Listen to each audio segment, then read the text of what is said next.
कहानी की शुरुआत होती है एक ग्रुप एक्सप्लोरर की टीम से जो साउथ अटलांटिक ओशन के बीच में होते हैं। उस शिप पर डेविड नाम का एक वेदर ऑफिसर था जो मौसम का हाल बताता है। वो लोग एक ऐसे आइलैंड की तरफ जा रहे थे जो समंदर के बीचों बीच मौजूद था। सरकार ने डेविड को वहां इसलिए भेजा था ताकि वो उस आइलैंड के बदलते मौसम का ऑब्जर्वेशन कर सके। डेविड को लगभग 1 साल तक वहां रुकना था मौसम का डेटा कलेक्ट करने के लिए। पूरा साल मौसम का डेटा कलेक्ट करने के बाद फिर उसे वापस लौट आना था। डेविड को साल भर का खाना और जरूरत का सारा सामान दे दिया गया था। कई दिन के सफर के बाद आखिरकार वो आइलैंड तक पहुंच गए। वो लोग बोट की मदद से उस आइलैंड पर उतरे। ये आइलैंड पूरी तरह से वीरान था, जहां एक परिंदा भी दिखाई नहीं दे रहा था। उस आइलैंड पर एक लाइट हाउस और एक छोटा सा घर था जहां डेविड को रहना था, क्योंकि इससे पहले भी एक रॉबर्ट नाम का वेदर ऑफिसर यहाँ रहता था, लेकिन अब उसकी ड्यूटी का वक्त खत्म हो चुका था। उसने 1 साल तक अकेले उस आइलैंड पर रहकर मौसम का डेटा कलेक्ट किया। अब उसकी जगह डेविड यहाँ पूरा साल मौसम का डेटा कलेक्ट करने के लिए रहेगा और वो पुराना ऑफिसर रॉबर्ट शिप के साथ वापस चला जाएगा। लेकिन जब पूरी टीम ने घर को विजिट किया तो वो हैरान रह गए, क्योंकि वहाँ किसी भी इंसान का नामो निशान नहीं था। कमरे के अंदर पुराने ऑफिसर का सारा सामान यहाँ वहाँ बिखरा पड़ा था। जिसके बाद कैप्टन और डेविड ने सोचा कि शायद लाइट हाउस में कोई हो सकता है। कैप्टन और डेविड बिना वक्त गंवाए लाइट हाउस की तरफ बढ़ते हैं और वो सब वहाँ एक अजीब नजारा देखते हैं। वो देखते हैं कि पूरा लाइट हाउस तेज और नुकीले लकड़ियों से घिरा हुआ था, जैसे किसी ने जानबूझकर उसे बंद कर दिया हो ताकि कोई भी अंदर न जा सके। जिसके बाद कैप्टन और डेविड ने लाइट हाउस का गेट कई बार नॉक किया, लेकिन अंदर से कोई रिस्पॉन्स नहीं मिला। आखिर में उन्होंने गेट को जोर से धक्का दिया और अंदर घुस गए। लाइट हाउस के अंदर उन्हें एक आदमी मिला जिसका नाम ग्रूनर था। जब उन्होंने ग्रूनर से पुराने वेदर ऑफिसर रॉबर्ट के बारे में पूछा तो उसने जवाब दिया कि वो तो मर गया है। वो समंदर की तरफ गया लेकिन दोबारा कभी लौटकर वापस नहीं आया। ग्रूनर की बातें सुनकर डेविड और कैप्टन दोनों चौंक गए। ये सब सुनने के बाद कैप्टन ने डेविड से कहा, अगर तुम अब भी चाहो तो हमारे साथ वापस चल सकते हो। लेकिन डेविड ने वापस जाने से इनकार कर दिया। डेविड ने सोचा अगर वो सरकार को उस आइलैंड का एक्यूरेट वेदर रिपोर्ट दे पाया तो उसे काफी मोटी रकम मिल सकती है। जिसके बाद कैप्टन ने उसे एक गन दी खुद की प्रोटेक्शन के लिए, और कैप्टन ने डेविड से कहा कि ये जगह मुझे सेफ नहीं दिखाई दे रही, अपना ख्याल रखना। इसके बाद उसे वहीं पर छोड़कर वो सब वापस चल दिए और अब ये दोबारा वापस 1 साल बाद आएंगे। कैप्टन के जाने के बाद डेविड ने घर को थोड़ा सेटल किया, रहने के काबिल बनाया। रात होने के बाद उसे ड्रॉर में एक डायरी मिली जो पुराने वेदर ऑफिसर रॉबर्ट की थी। उस डायरी में आइलैंड के बारे में बहुत कुछ लिखा था। डायरी में एक मिस्टीरियस क्रीचर के बारे में कुछ बातें लिखी गई थी, लेकिन सब कुछ साफ नहीं था, कुछ बातें अधूरी थी। डेविड हर लाइन को ध्यान से पढ़ता गया। उस डायरी में कुछ अजीब तरह के जानवरों के स्केचेस भी बने थे। डेविड को समझ नहीं आया उसने ऐसी पिक्चर्स क्यों बनाई थी। शायद वो अकेला था और टाइम पास के लिए ऐसा किया होगा। डायरी के एक पेज पर पुराने ऑफिसर के वाइफ की फोटो भी लगी थी। डेविड वह डायरी पढ़ते पढ़ते थक गया और धीरे धीरे उसकी आंख लग गई। अगली सुबह डेविड ने मौसम का डेटा कलेक्ट करना शुरू कर दिया, लेकिन समंदर के पास पहुंचते ही उसके कदम रुक गए। उसने देखा कि चट्टानों के बीच कुछ पत्थर अजीब तरीके से सजाए गए हैं और उनके बीच शेल्स रखे थे अजीब से पैटर्न में। डेविड ने सोचा शायद ये सब ग्रूनर ने किया है। वो ये सोचकर दोबारा अपने काम में लग गया। काम के दौरान जब उसने दूरबीन से लाइट हाउस की तरफ देखा तो उसे ग्रूनर के साथ एक और इंसान भी दिखाई दिया, लेकिन पलक झपकते ही वो गायब हो गया। डेविड ने दोबारा उसे देखने की कोशिश की, लेकिन फिर उसे लगा कि ये उसका वहम है। रात को डेविड अपने काम में बिजी था, तभी दरवाजे पर नॉक हुआ। उसे लगा कि शायद ये ग्रूनर है। डेविड ने उसका नाम पुकारा, लेकिन कोई जवाब नहीं मिला। हाथ में लैंप लेकर जैसे ही डेविड दरवाजे की तरफ बढ़ा तो उसके कानों में कुछ अजीब सी आवाजें गूंजने लगीं जो किसी इंसान की बिल्कुल भी नहीं थी। और फिर उसने देखा गेट के नीचे से किसी अजीबोगरीब क्रीचर का हाथ अंदर आने की कोशिश कर रहा है। वो इंसान का हाथ बिल्कुल भी नहीं था। ये देखकर डेविड के पांव तले जमीन ही खिसक गई। वो तुरंत बेसमेंट की तरफ भागा और वहां जाकर छुप गया। कुछ ही देर में वो मिस्टीरियस क्रीचर घर के अंदर घुस चुकी थी। वह छुप छुप कर डेविड को ढूंढ रही थी और डेविड बेसमेंट के एक छोटे से दरार से उसे देखने लगा। डेविड की हलचल से उस क्रीचर ने डेविड को देख लिया, जिसके बाद वो क्रीचर डेविड को मारने के लिए तेजी से उसकी तरफ भागा और दरार से उसे पकड़ने की कोशिश करने लगा। तो डेविड ने खुद को बचाने के लिए फौरन चाकू उठाकर उसकी आंख में दे मारा। वो क्रीचर चीख के भाग गई, लेकिन वो कभी भी वापस आ सकती थी। और डेविड के दिमाग में ये बात कंफर्म हो गई कि जो डायरी में क्रीचर के बारे में बात लिखी थी वह सच है। डर के मारे वो पूरी रात सो न सका। अगली सुबह जब डेविड घर से बाहर गया तो उसने रेत पर कुछ पैरों के निशान देखे जो किसी इंसान के बिल्कुल भी नहीं थे। वो निशान सीधे समंदर की तरफ जाकर खत्म हो गए थे। अब डेविड को सब समझ आ गया था कि क्यों ग्रूनर ने लाइट हाउस के चारों ओर नुकीली लकड़ियां लगाई हैं। अब डेविड जान गया कि अगर मैं इस घर में रहूंगा तो वो क्रीचर मुझे कभी भी मार सकते हैं। डर के मारे डेविड लाइट हाउस की तरफ दौड़ता है और ग्रूनर को चिल्लाकर कहता है, गेट गेट खोलो, मुझे अंदर आना है। लेकिन ग्रूनर उसे अंदर नहीं आने देता और कहता है तुझे शिप के साथ लौट जाना चाहिए था। डेविड निराश होकर वापस लौटता है क्योंकि क्रोनर उसे लाइट हाउस के करीब भी नहीं देखना चाहता था। वो उसके ऊपर पानी गिराकर उसे दूर जाने को कहता है। अब उसे खुद ही कुछ करना होगा। उसने घर की हर एक विंडो को लकड़ी से बंद कर दिया, चारों तरफ नुकीली लकड़ियों से घेरा बनाया और गेट के बाहर पुराने कागज और किताबें रखी। फिर उन पर तेल छिड़क दिया ताकि अगर वो क्रीचर वापस आए तो उसे आग से डराकर भगाया जा सके। लेकिन एक बात थी जो डेविड अब तक नहीं जानता था और ये बात उसे आज रात पता चलने वाली थी। खुशकिस्मती से उसे घर के अंदर एक पुराना बॉक्स मिला। उस बॉक्स में एक गन थी और बहुत सारी बुलेट्स। ये देखकर उसे जिंदा रहने की थोड़ी सी उम्मीद मिली। जैसे जैसे सूरज ढलने लगा, डेविड के दिल में डर बढ़ने लगा। कुछ ही देर में चारों तरफ रात का अंधेरा छा गया। डेविड गन हाथ में लिए घर के एक कोने में चुपचाप बैठा था। उसकी दिल की धड़कनें तेज थीं। तभी एक अजीब आवाज सुनाई दी और जब डेविड ने खिड़की से छुपकर समंदर की तरफ देखा तो जैसे उसके पैरों के नीचे से जमीन ही खिसक गई। उसने देखा कि सिर्फ एक नहीं बल्कि पानी में से कई सारी वही अजीबोगरीब क्रीचर्स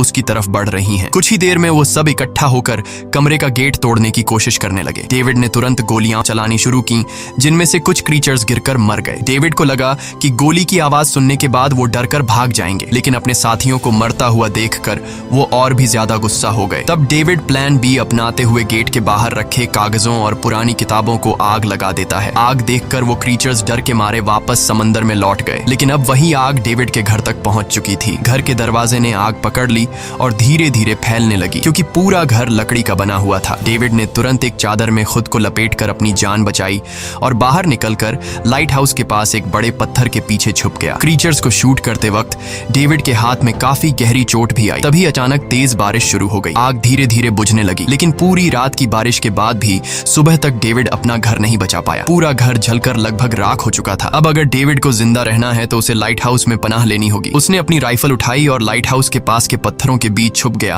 और इंतजार करने लगा कि कब ग्रूनर पानी भरने आएगा। जब ग्रूनर पानी भरने के लिए लाइट हाउस से बाहर निकला तो डेविड उसके पीछे पीछे चल दिया। लेकिन तभी अचानक एक अजीब सा क्रीचर जो ग्रूनर के पास ही था, उसने डेविड पर हमला कर दिया। लेकिन किसी तरह करके डेविड ने उसे काबू कर लिया। वो क्रीचर ग्रूनर का रक्षक था। जब वह उसे शूट करने वाला था तो ग्रूनर ने तुरंत डेविड को रोका और कहा, रुक जाओ, ये मेरा पालतू है। डेविड ने गोली नहीं चलाई और मौके का फायदा उठाते हुए उसने ग्रूनर के साथ एक शर्त रखी, अगर इस क्रीचर को जिंदा रखना है तो मुझे लाइट हाउस में रहने दिया जाए, नहीं तो मैं इसे मार दूंगा। जिसके बाद ग्रूनर ने हाँ कर दी क्योंकि डेविड के पास ढेर सारा खाना और गन पाउडर था। शाम होने से पहले दोनों बचा हुआ खाना लेकर लाइट हाउस लौट आए और वो दोनों आराम से सो गए। अगली सुबह वो क्रीचर चुपचाप डेविड का हाथ चाट रहा था। जब डेविड नींद से जागा तो उसने देखा कि इस क्रीचर के चाटने की वजह से उसका हाथ पूरी तरह से ठीक हो चुका है। ये सब देखकर डेविड हैरान हुआ। डेविड अब क्रोनर से इस क्रीचर के बारे में और जानना चाहता था और फिर ये सब दुनिया के सामने लाना चाहता था क्योंकि ये किसी जादू से कम नहीं था। डेविड ने सोचा,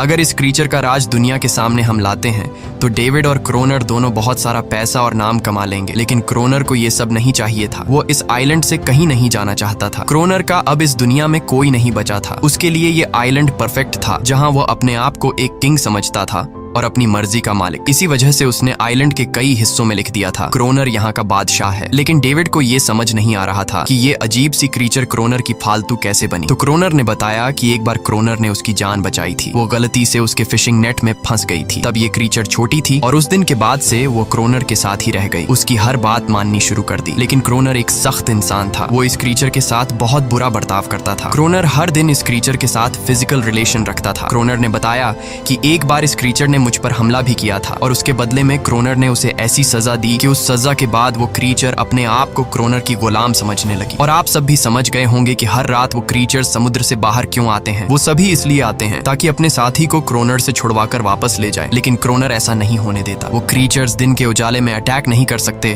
क्योंकि सूरज की रोशनी उनकी स्किन जला देती है। डेविड अब यहाँ और नहीं रहना चाहता था। वो किसी तरह से आइलैंड से अपनी जान छुड़ाना चाहता था। खैर, शाम होने लगी और क्रोनर ने उससे कहा, गन लेकर रेडी हो जाओ क्योंकि वो क्रीचर्स कभी भी हमला कर सकते हैं। वो लाइट हाउस की लाइट ऑन करने के लिए तैयार हो गए और कुछ ही देर में समुद्र से बड़ी संख्या में क्रीचर्स निकलकर बाहर आ गए। वो लाइट हाउस की तरफ बढ़ते जा रहे थे। क्रोनर उन पर लगातार फायर करता जा रहा था, लेकिन डेविड पूरी तरह से डर गया था। वो लाइट हाउस के अंदर की तरफ आने लगा। क्रोनर के बार बार कहने के बावजूद वो बस एक कोने में चुपचाप बैठा रहा और कुछ ही देर में डेविड बेहोश हो गया। क्रोनर पूरी रात अकेला इन क्रीचर्स से लड़ता रहा। अगली सुबह क्रोनर ने गुस्से में डेविड के मुंह पर पानी डालकर उसे उठाया और कहा, अगर तुम्हें जिंदा रहना है तो इनकी जान लेनी होगी, नहीं तो तुम्हें लाइट हाउस से निकाल निकाल दिया जाएगा और तुम्हें मेरी हर बात माननी होगी। रोजाना पानी भरकर लाना, लाइट हाउस के छोटे बड़े काम करना और रात को मेरे साथ गार्ड ड्यूटी भी करनी होगी। अब डेविड के पास दूसरा कोई ऑप्शन नहीं था। इसी वजह से ये सब करना उसकी मजबूरी बन गया। डेविड अब क्रोनर की हर बात मानने लगा, लेकिन एक चीज थी जो उसे बिल्कुल भी पसंद नहीं आई। वो ये थी कि हर रोज उस फीमेल क्रीचर को अलग अलग तरीकों से फिजिकली टॉर्चर करना। रात होती है, दोनों फिर से गार्ड ड्यूटी के लिए तैयार हो जाते हैं और एक बार फिर वो क्रीचर समुद्र से निकलकर बाहर आते हैं। लेकिन आज डेविड को डर नहीं लग रहा था। उसने क्रीचर पर फायरिंग शुरू की, मगर आज क्रोनर कुछ भी नहीं कर रहा था। वो डेविड को बाहर छोड़कर लाइट हाउस का गेट बंद कर देता है और खुद चुपचाप अंदर बैठ जाता है ताकि डेविड खुद सीख सके कि इन क्रीचर से कैसे लड़ा जाता है। इसी तरह डेविड को लड़ते लड़ते वो रात कट जाती है और सुबह हो जाती है। सुबह क्रोनर ने देखा कि डेविड लाइट हाउस के गेट के बाहर खून में लथपथ बैठा था। अब उसने सीख लिया था कि इन क्रीचर्स से कैसे लड़ना है। इसी तरह समय गुजरता गया, रातों को इन क्रीचर्स से लड़ते हुए और दिन भर क्रोनर के लाइट हाउस के काम संभालते हुए। ये आइलैंड अब उसके लिए एक बंद घर जैसा हो गया था। वो हर वक्त सोचता रहता था कि कब ये जगह छोड़कर आजादी की सांस लेगा। समय के साथ साथ डेविड का उस फीमेल क्रीचर के साथ एक अजीब सी दोस्ती बन गई थी। डेविड को उसके लिए अब बुरा लगने लगा था। अब उसे समझ आया कि अपने लोगों को छोड़कर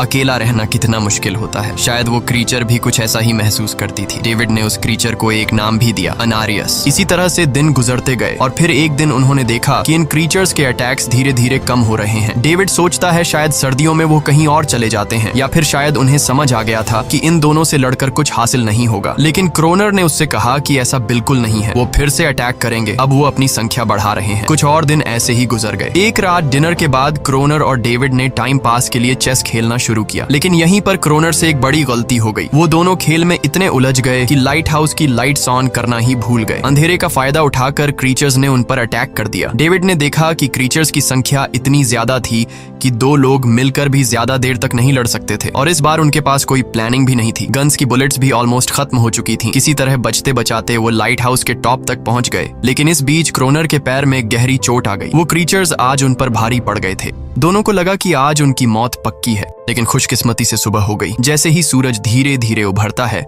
वो क्रीचर्स लाइट हाउस छोड़कर समुद्र में वापस चले जाते हैं। कड़कती धूप निकलने के बाद एनेरियस क्रोनर के जख्म को ठीक करने की कोशिश करती है, लेकिन अब तक डेविड को समझ आ चुका था कि वो इन क्रीचर्स के साथ ये लड़ाई जीत नहीं सकते। बुलेट्स भी अब खत्म होने के करीब हैं। उनके पास खाना भी इतना नहीं है कि वो ज्यादा देर तक चल सकें। लकीली अगले दिन जब डेविड लाइट हाउस के बाहर इधर उधर घूम रहा था तो उसने समुद्र में एक जहाज देखा। वो जल्दी से अंदर से फ्लेयर गन लाया और जहाज को सिग्नल देने गया, लेकिन क्रोनर ने उसे रोक दिया क्योंकि वो नहीं चाहता था कि डेविड यहाँ से जाए। उसी वक्त अनारियस ने क्रोनर पर हमला कर दिया। वो डेविड को क्रोनर से बचाना चाहती थी। क्रोनर किसी को भी ये आइलैंड छोड़ने नहीं देना चाहता था। ये आइलैंड उसकी अपनी दुनिया थी जहाँ वो एक किंग की तरह रहता था। वो डेविड को भी जाने नहीं देना चाहता था। इतने समय से अकेला रहने के बाद अब उसके पास कोई था जिससे वो बात कर सकता था, और अगर डेविड उस शिप में वापस चला गया तो वो वहां जाकर सबको एनेरियस और उनके बारे में बता देगा। इसलिए अब डेविड यहाँ से नहीं जा सकता। धीरे धीरे वो शिप डेविड की आंखों के सामने समुद्र में गायब हो गई। अब उसके पास कुछ भी करने को नहीं था। कुछ और दिन ऐसे ही बीत गए। क्रोनर अब भी डेविड और अनारियस दोनों के साथ बुरा बर्ताव कर रहा था, लेकिन अनारियस को वो खास तौर पर मारता था, जो डेविड को बिल्कुल पसंद नहीं था। एक दिन डेविड ने अनारियस को एक छोटी टॉय बोट गिफ्ट में दी जो उसने किसी मछली की हड्डी से बनाई थी। लेकिन जब अनारियस ने उस बोट को देखा तो वो डेविड को आइलैंड के एक ऐसे कोने में ले गई जहाँ सचमुच एक असली बोट रखी थी। जब डेविड ने इस बोट के बारे में क्रोनर से पूछा तो उसने कहा हाँ, उसे पहले से पता था कि आइलैंड के इस हिस्से में एक बोट है। क्रोनर कहता है कि कुछ लोग इस आइलैंड तक बोट के जरिए अपनी जान बचाने आए थे, लेकिन सुबह होने से पहले उनमें से कोई भी जिंदा नहीं बचा। सबको इन क्रीचर्स ने मार दिया। वो सब शिप में गोला बारूद ले जा रहे थे, लेकिन समुद्र में आए तूफान की वजह से उनका शिप इसी आइलैंड के पास डूब गया। ये सब सुनते ही डेविड के दिमाग में एक आइडिया